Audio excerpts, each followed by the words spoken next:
Hello cancer, this is your reading for the month of September. Let's check सितंबर के month में आपके लिए क्या एनर्जीज आ रही हैं। आई होप आपके लिए सितंबर का मंथ काफी खुशियों से भरा रहे और आपकी सारी विशेस पूरी हों।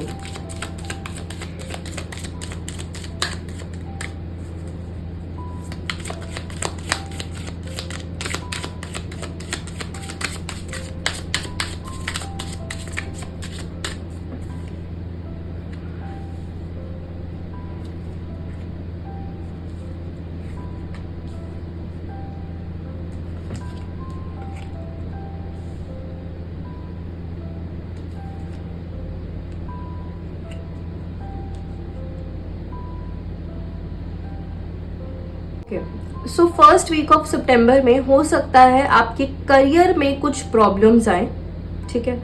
और वो जो करियर की प्रॉब्लम्स है ना, उनका मेन रीजन है आपका पास्ट। आपके पास्ट में आपने किसी इंसान को काफी दुख पहुंचाया है, ठीक है। और इतना दुख आपने पहुंचाया है कि वो इंसान ना, हो सकता है, ठीक है, वो इंसान आपका, वो उस इंसान के अंदर से ये चीज निकल रही हो कि क्योंकि तूने मुझे रुलाया है तो तू कभी खुश नहीं रह पाएगा, ठीक है। तो अब आपको ये सोचना है कि ये कौन सा इंसान है जिसको आपने इतना हर्ट किया है कि उसके अंदर से आपके लिए नेगेटिविटी निकल रही है। इसको बंद करने के लिए आपको उस इंसान से माफी मांगनी है। अगर आप उस इंसान से फेस टू फेस माफी नहीं मांगना चाहते तो आप बस आंख बंद कीजिए, ठीक है। आंख बंद करके आपको उस इंसान की तस्वीर, उस इंसान का चेहरा अपने आंखों के आगे इमेजिन करना है और फिर उससे माफी मांगनी है। और अगर आप चेहरा भी इमेजिन नहीं कर पा रहे तो एक फोटो तो आपको कहीं से भी मिल ही जाती है। आज के टाइम में सोशल मीडिया है हमारे पास, तो उनकी फोटो को देखकर आप माफी मांग सकते हो। उससे भी आपका आधे से ज्यादा जो ये कार्मिक जो आपका ये कर्मा आ रहा है आपके ऊपर, वो कहीं ना कहीं कट जाएगा, ठीक है। तो यहाँ पर जितनी भी रिलेशनशिप की प्रॉब्लम्स हैं वो इसी वजह से आ रही है क्योंकि आपने किसी को काफी परेशान किया है, काफी हर्ट किया है पास्ट में। अब ये आपको बैठकर सोचना है कि ये कौन सा इंसान है। हो सकता है ये आपके पेरेंट्स ही हो, ठीक है, या आपका कोई सिबलिंग हो। जरूरी नहीं है सिर्फ रिलेशनशिप की ही बात है, हो सकता है कोई दोस्त हो।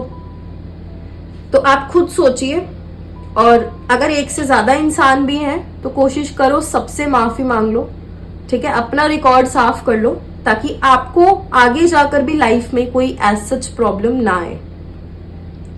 अदरवाइज अगर ये आगे आगे चलता रहेगा ना तो आपके और कर्मास इसमें ऐड होते जाएंगे और आपका काम बनना बहुत ही मुश्किल हो जाएगा।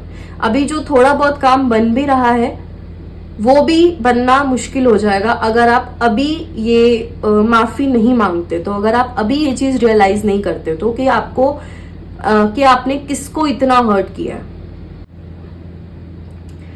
उसके बाद नाइट ऑफ फायर आया हमारे पास, इंटेंसिटी। यहां पर भी यही आ रहा है कि आप अपने वर्क प्लेस पर काफी चैलेंजेस फेस करने वाले हो। थोड़ा प्रेशर, सेकेंड वीक ऑफ सितंबर में थोड़ा सा वर्क प्रेशर भी रहेगा आप पे। काफी आप बिजी रहोगे अपने काम में ही।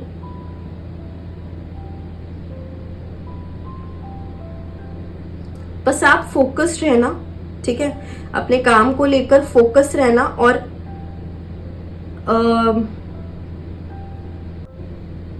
फाइनेंशियल स्ट्रेस भी रह सकता है, फाइनेंस को लेकर कुछ प्रॉब्लम्स भी चल सकती हैं सेकेंड वीक में।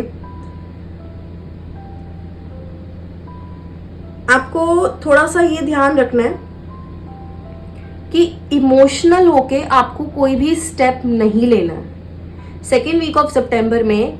ओवर इमोशनल होकर, या तो बहुत गुस्सा होकर या फिर काफी अपसेट होकर आपको कोई भी ऐसा डिसीजन नहीं लेना है जिससे आगे जाकर आपको प्रॉब्लम फेस करनी पड़े। स्पेशली फाइनेंस को लेकर, पैसे को लेकर ऐसा कोई डिसीजन बिना सोचे समझे आपको नहीं लेना है। अगर कोई आपको इमोशनल भी कर रहा है काफी ज्यादा तो आपको उस टाइम पर थोड़ा अलर्ट रहना है, ठीक है। कॉन्शियस रहना है, कॉन्शियस माइंड के साथ करना है सब कुछ, अनकॉन्शियस होकर कुछ नहीं करना है। अलर्ट रहना है, कॉशियस रहना है, क्योंकि रफ्तार काफी तेज है आपकी सेकेंड वीक में, और वो तेजी में बहुत सारे गलत काम भी हो सकते हैं, तो आपको थोड़ा सा ध्यान रखना है इस चीज का।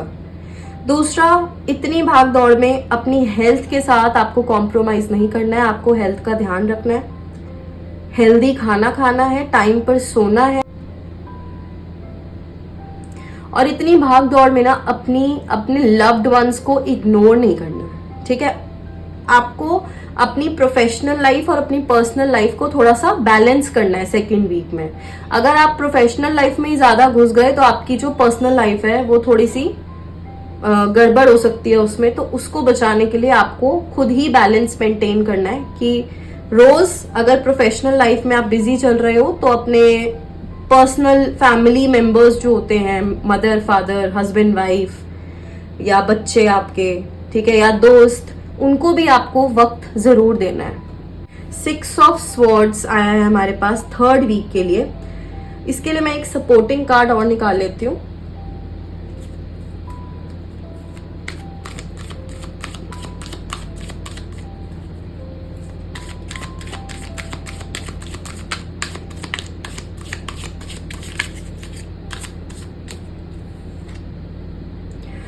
Oh my God.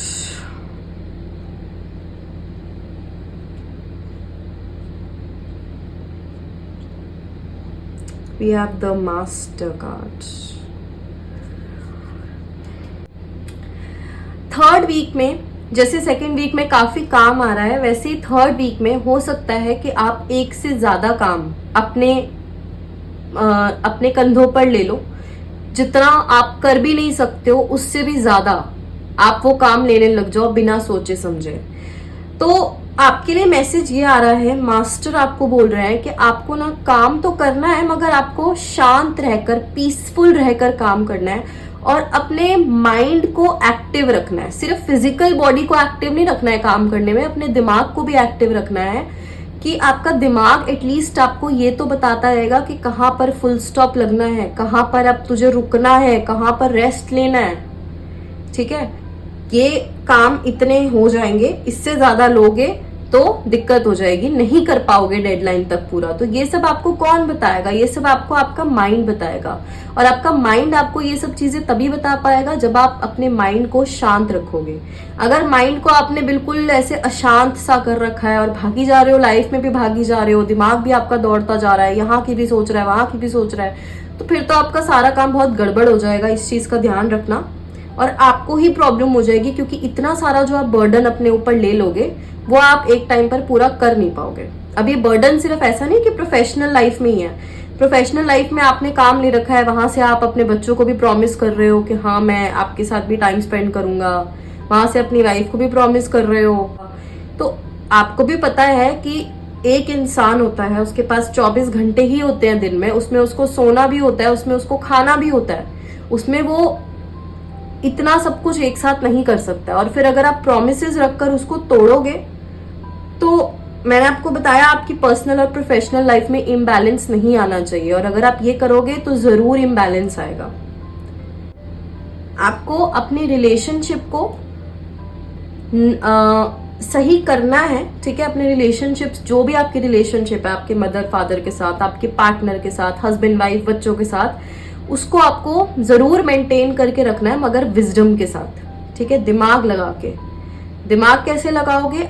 अगर आप वाइस हो, अगर आप दिमाग को यूज करो, तो आप बैलेंस बनाओगे हर चीज में, ठीक है। और आपको पता है कि आज आपके पास अगर इतना काम है, तो आज के लिए प्रॉमिस करना किसी को भी कुछ भी आपके लिए पॉसिबल नहीं होगा। वो वादा करके आप पूरा नहीं कर पाओगे, तो कोई बात नहीं, उनको मनाओ, उनको कन्विंस करो। आप में वो कन्विंसिंग पावर है कि आप उनको समझा सकते हो अपनी प्रॉब्लम, आप उनको मना सकते हो।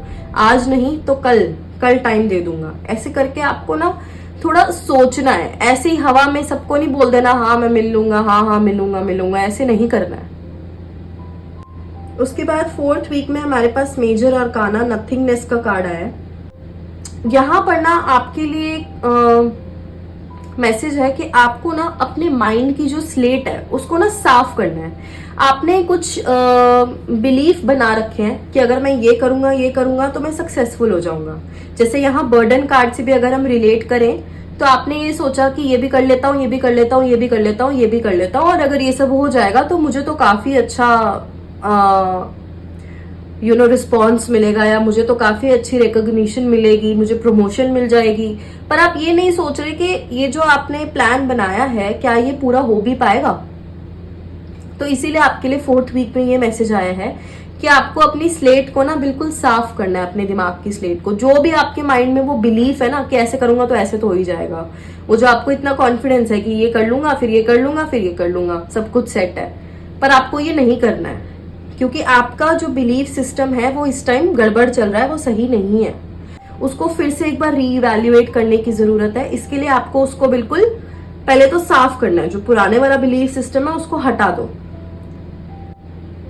ठीक है। और जो आप जहां पर अभी हो प्रेजेंट मोमेंट में उसको एंजॉय करो और अपने दिमाग में ना क्रिएटिव थॉट्स आने दो, क्रिएटिव आइडियाज आने दो। जो आपके दिमाग में हर टाइम थॉट्स चलते रहते हैं, टेंशन्स चलती रहती है, उनको साफ कर दो और एक बार दिमाग में कुछ नए थॉट्स आने दो, कुछ क्रिएटिव थॉट्स आने दो, जिससे आपको काफी आइडियाज मिलेंगे कि आपको आगे लाइफ में क्या करना है, ठीक है। अपना बेसिकली बिलीफ सिस्टम चेंज करो।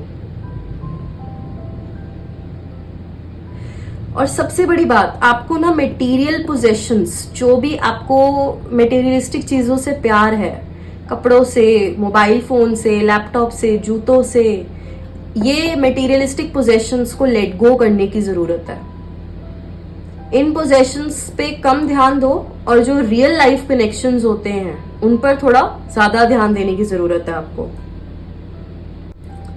तो ये कार्ड आपको यही बता रहा है कि आपके दिमाग में जितनी भी एंजाइटीज हैं, जितनी भी टेंशन्स हैं, जो भी आपकी बिलीफ सिस्टम है, आपको सब कुछ रिलीज करना है, सब कुछ हटा दो और सिर्फ यूनिवर्स पे ट्रस्ट करो कि आपके साथ जो वो करेंगे बिल्कुल सही करेंगे। आपको जहां होना चाहिए आप अभी वहीं पर हो, ठीक है। और ग्रेटफुल हो जाओ कि आपके पास जो चीजें हैं उनसे सेटिस्फाइड रहो। थैंक यू बोलो भगवान को कि हाँ मेरे पास ये सब कुछ है। उससे भी ज्यादा आजकल हर इंसान एक दौड़ में भाग रहा है कि मुझे ये भी चाहिए, वो भी चाहिए, वो भी चाहिए। अरे भाई ये तो देखो कि तुम्हारे पास अभी क्या है, और जो तुम्हारे पास अभी है क्या तुम उसके लिए ग्रेटफुल हो?